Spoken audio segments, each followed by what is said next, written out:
आखिर क्या था यह लखनऊ समझौता? आखिर लखनऊ समझौता कांग्रेस अधिवेशन या मुस्लिम लीग के लिए क्यों जरूरी था? आखिर लखनऊ समझौता भारत को आजाद करने में क्या महत्वपूर्ण योगदान रहा? क्या आपको पता है? आपको अगर नहीं पता है तो चलिए देखते हैं। हेलो साथियों, सिया चंद्रा ट्यूटोरियल में आपका स्वागत है।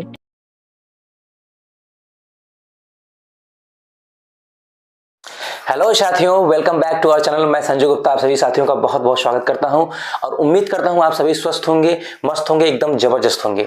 आज का टॉपिक मैं आपको ऑलरेडी बता चुका हूं। चलिए फटाफट देखते हैं और 10 मिनट में इस वीडियो को कंप्लीट करते हैं और परीक्षा के दृष्टिकोण से जो भी क्वेश्चन बनने वाले होंगे उन सभी को देखते हुए फटाफट 10 मिनट में वीडियो को कंप्लीट करते हैं। ठीक है, चलिए। तो इस हमारा जो सेशन है गांधी युग हम पढ़ेंगे। गांधी युग में जो भी इंपॉर्टेंट जो भी टॉपिक हैं, जो भी उनके सत्याग्रह हैं, जो भी उनके आंदोलन हैं, जो कि उनके समय में जो भी घटनाएं हैं जो देश को आज़ादी की तरफ ले गई, उन सभी घटनाओं को हम एक दिन में एक टॉपिक के माध्यम से वीडियो को मैं कंप्लीट करते हुए बढ़ेंगे। ठीक है, तो गांधी युग हम पढ़ेंगे। चलिए, उसमें आज आपको क्या पढ़ना है? सबसे पहले आपको क्या पढ़ना है? हमको पढ़ना है लखनऊ समझौता। क्या पढ़ना है? लखनऊ समझौता, जिसको ही लखनऊ पैक्ट के भी नाम से भी जाना जाता है। जिसे ही क्या जाना जाता है? लखनऊ पैक्ट के नाम से ही जाना जाता है, लखनऊ पैक्ट। ठीक है, ये जो है 1916 की बात है। 1916 की बात है, ये 1916 की बात है। इसे लखनऊ समझौता इसलिए कहा जाता है क्योंकि यह कांग्रेस का एक ऐसा अधिवेशन था जो कि लखनऊ में ही हुआ था और लखनऊ में बहुत सारे इंपॉर्टेंट काम भी हुए थे जो कि भारत को आज़ादी की तरफ लेके गया। उस समय सबसे जो मेन काम हुआ था हमारा कि उस समय मुस्लिम लीग और कांग्रेस के बीच में गठबंधन हुआ था। मुस्लिम लीग जो और कांग्रेस जो दोनों मिल करके एक साथ जो है भारत को आज़ादी की तरफ आगे बढ़ाते हैं, इसलिए यह इंपॉर्टेंट हो जाता है क्योंकि इसमें मुस्लिम लीग और कांग्रेस, क्योंकि मुस्लिम लीग की स्थापना जो है 1906 में होती है, आप सभी को पता है। मुस्लिम लीग की स्थापना कब होती है? 1906 में होती है। ठीक है,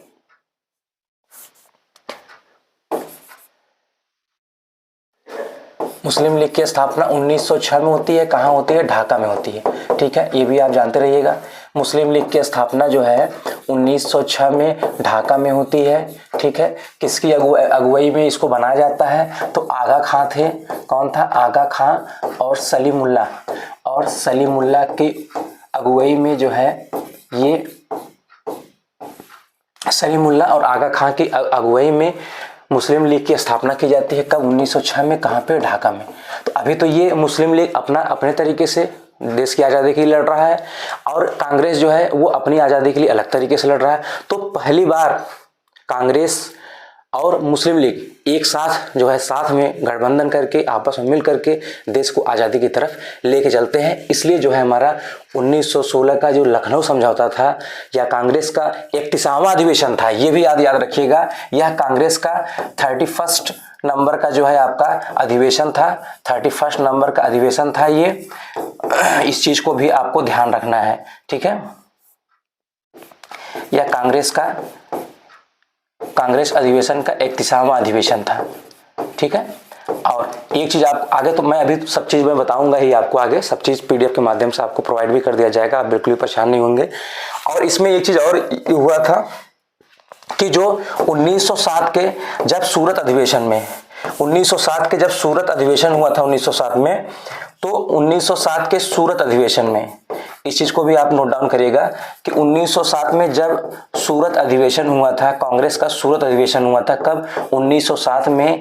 और उस समय एक बहुत बड़ी घटना घटी थी कि वहां पर नरम दल और गरम दल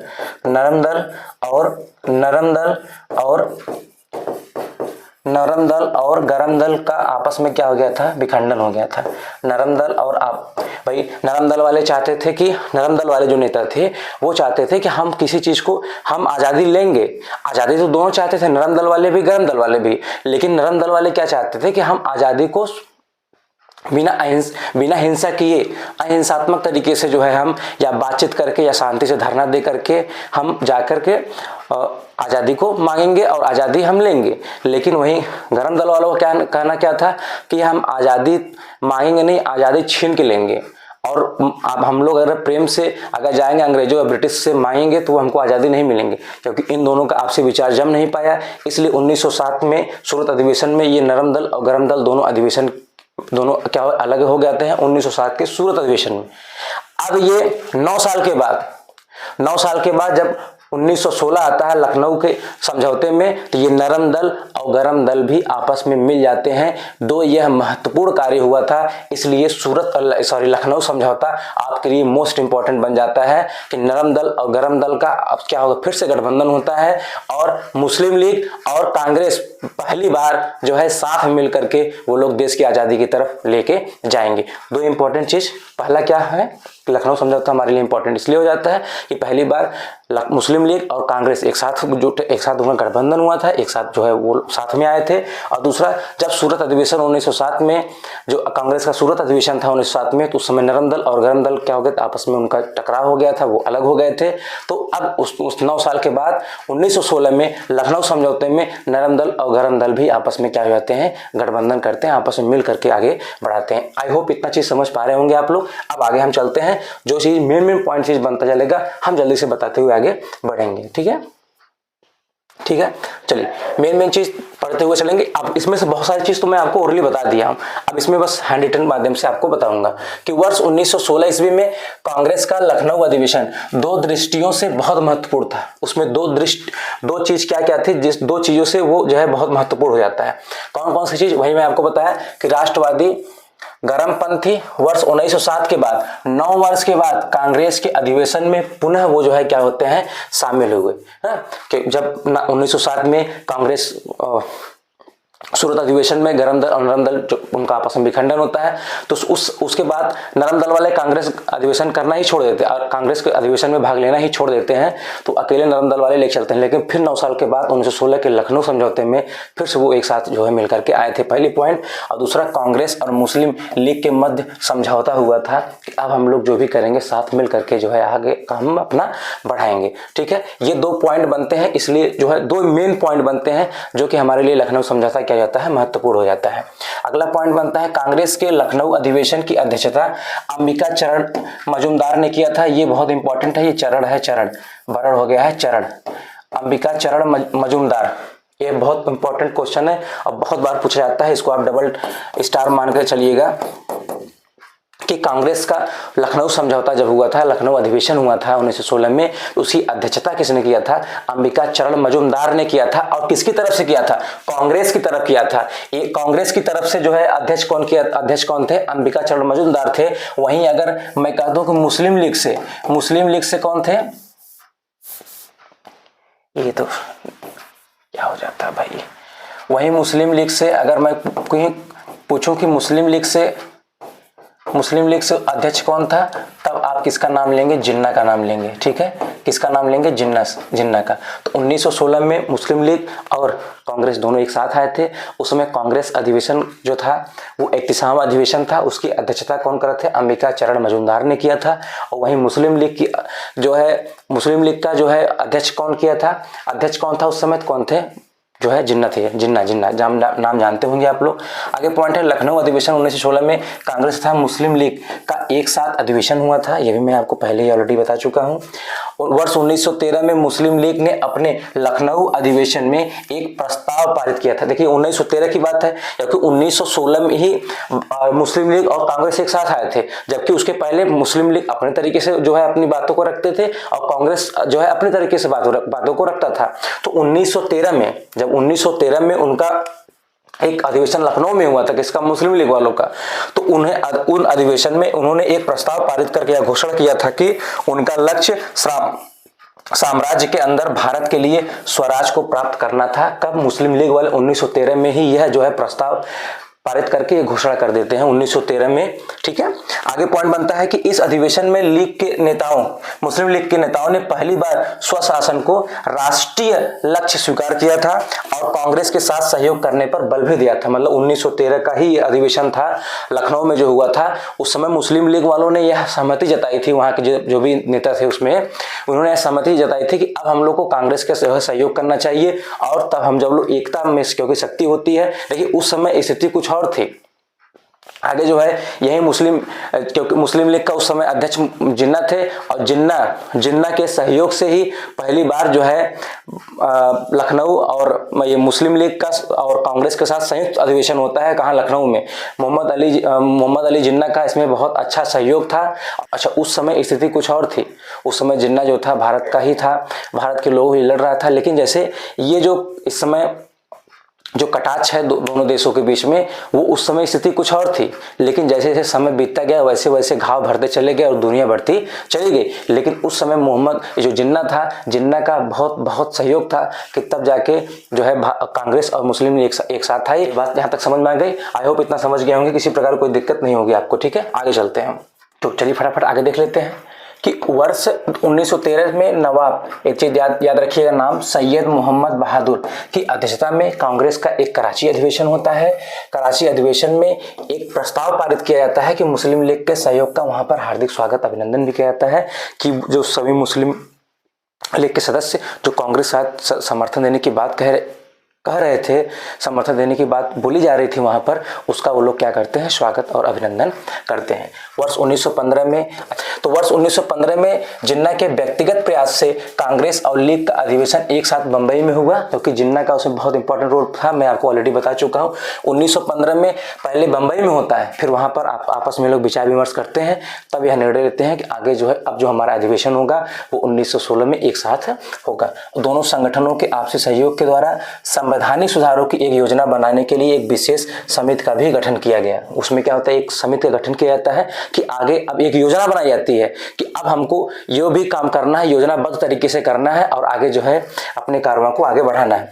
मुस्लिम लीग एवं कांग्रेस के मध्य समझौता कराने में मोहम्मद अली जिन्ना का, मैं आपको ऑलरेडी बता चुका हूँ, एक महत्वपूर्ण क्या था? स्थान था। और उसी स्थान के कारण देखिए यहाँ पॉइंट आ भी गया है, सरोजिनी नायडू ने उन्हें हिंदू मुस्लिम एकता का क्या था? दूत कहा था। ठीक है, इस चीज को आप याद रखिएगा, ये एग्जाम में बहुत बार पूछा है कि जिन्ना को हिंदू मुस्लिम एकता का दूत किसने कहा है, तो आप क्या बताएंगे? सरोजिनी नायडू। ठीक है, चलिए, इतिहास में पहली बार मुस्लिम लीग और कांग्रेस के प्रतिनिधि एक साथ अधिवेशन में क्या हुए थे? शामिल हुए थे। ये मैं आपको ऑलरेडी बता चुका हूं।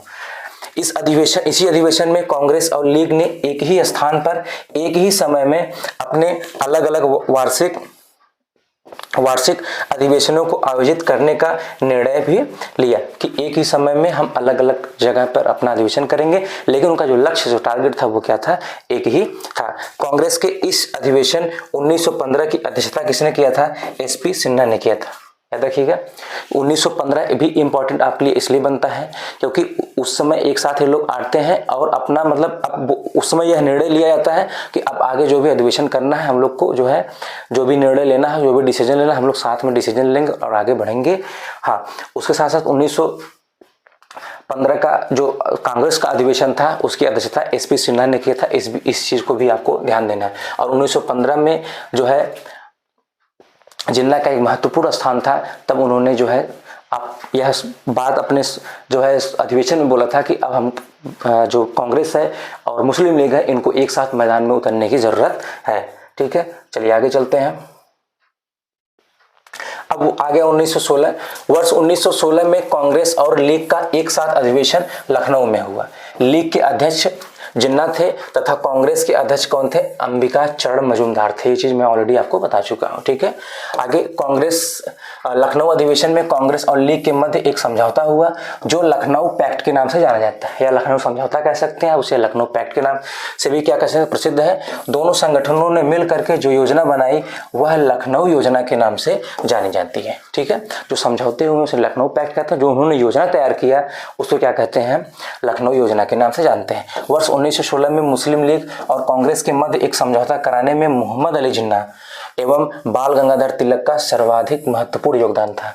ठीक है, ये भी क्वेश्चन बनता है कि 1916 में मुस्लिम लीग और कांग्रेस के मध्य जो समझौता कराने में किसका महत्वपूर्ण रोल था, किसका महत्वपूर्ण स्थान था, तो आप क्या बताएंगे? मोहम्मद अली जिन्ना और बाल गंगाधर तिलक का। ठीक है, आगे लखनऊ समझौते के अंतर्गत तैयार किए गए 19 सूत्री ज्ञापन पत्र में ब्रिटिश सरकार को भेजा गया। उन्होंने कौन सा कितने सूत्री मांग किया था? 19 सूत्री जो है मांग जो है अपना ब्रिटिश सरकार के पास भेजा था। ठीक है, और उसमें था कि अतिशीघ्र स्वशासन प्रदान करने, प्रांतीय विधान परिषदों तथा गवर्नर जनरल की विधान परिषद परिषदों में विस्तार करने और इन विस्तारित परिषदों में निर्वाचित सदस्यों को अधिक प्रतिनिधित्व देने की मांग भी इन्होंने कहा था। ठीक है, इस 19 सूत्री ज्ञापन था उसमें इन्होंने यह बात जो है लिख करके भेजा था। चलिए आगे दिया कि लखनऊ समझौते के द्वारा कांग्रेस ने पहली बार मुसलमानों के लिए पृथक निर्वाचन मंडल की मांग को औपचारिक रूप से क्या कर लिया, स्वीकार कर लिया गया, क्योंकि मुसलमान तो अलग पृथक निर्वाचन की मांग कर ही रहे थे। 1909 में यही हुआ था, उनके लिए एक सांप्रदायिक चुनाव जो है या फिर आप कह सकते हैं अलग निर्वाचन प्रणाली की घोषणा भी की गई थी। तो जब ये लखनऊ समझौता होता है तो उस समय कांग्रेस वाले जो है उसको औपचारिक रूप से मान्यता देते हैं कि चलिए भाई इनके लिए एक पृथक निर्वाचन मंडल की मांग को औपचारिक रूप से स्वीकार कर लेते हैं। फिर पंडित, लेकिन अच्छा कोई काम होता है तो उसमें कुछ लोगों को भाई बुरा भी लगता है। तो इसमें दो व्यक्ति थे, एक पंडित मदन मोहन मालवीय और एक थे CY चिंतामणि। CY जो है कौन थे, चिंतामणि। इन्होंने कांग्रेस के इस समझौते के विरुद्ध जो है विरोध थे, मतलब इनको यह जो है समझौता जो है उनको जमा नहीं, अच्छा नहीं लगा। कांग्रेस और लीग के मध्य जो यह समझौता था असहयोग आंदोलन के स्थगन तक जो है बना रहा। उनका जब तक असहयोग आंदोलन का स्थगन नहीं हुआ था तब तक इन दोनों में यह जो है गठबंधन जो है समझौता बना ही था। कांग्रेस के लखनऊ अधिवेशन 1916 में उदारवादियों और उग्रवादियों को पुनः एक करने की भूमिका तिलक और एनी बेसेंट जो है उनकी, आपको ऑलरेडी पहले बताया है कि उसमें नरम दल और गरम दल भी जो है एक साथ हुए थे और उनको एक साथ करने में जो है बाल गंगाधर तिलक और एनी बेसेंट का एक महत्वपूर्ण रोल था। तिलक जिस स्पेशल ट्रेन से लखनऊ समझौते में आए थे उसका बाद में जो है होम रूल ट्रेन का, उस ट्रेन का नाम क्या रख दिया गया, होम रूल ट्रेन रख दिया गया था, क्योंकि उस स्पेस पर जो समझौता हुआ था लखनऊ अधिवेशन में उस समय बाल गंगाधर तिलक भी उसमें आए थे, उस अधिवेशन में आए थे। तो जिस ट्रेन से वो उस अधिवेशन में आए थे, लखनऊ आए थे, उसका नाम बाद में क्या रख दिया गया, होम रूल ट्रेन रखा गया। ठीक है, इसी अधिवेशन के दौरान राजकुमार शुक्ल थे, आप जानते होंगे, राजकुमार शुक्ल जो थे महात्मा गांधी से मिल करके उन्होंने चंपारण में किसानों की समस्याओं से अवगत भी कराया था। फिर जाकर गांधी जी 1917 में जाते हैं और चंपारण में किसानों के लिए जो है लड़ते हैं। ठीक है, तो ये रहा आपके जो है 1916 के समझौते में जो मेन पॉइंट थी। और बस आज के लिए बस इतना ही। नेक्स्ट वीडियो में हम होम रूल जो था हमारा, होम रूल क्या था, कैसे वर्क किया, कैसे कैसे बना, उसके बारे में डिटेल में डिस्कस करेंगे। सो वीडियो कैसी लगी कमेंट बॉक्स में जरूर बताइएगा। इसके पीछे बहुत मेहनत करना है, कई किताबों से जो है निचोड़ जो आपके सामने रखना पड़ता है, तो जरूर हमारी मेहनत के लिए एक लाइक जरूर करिएगा। Bye bye, take care.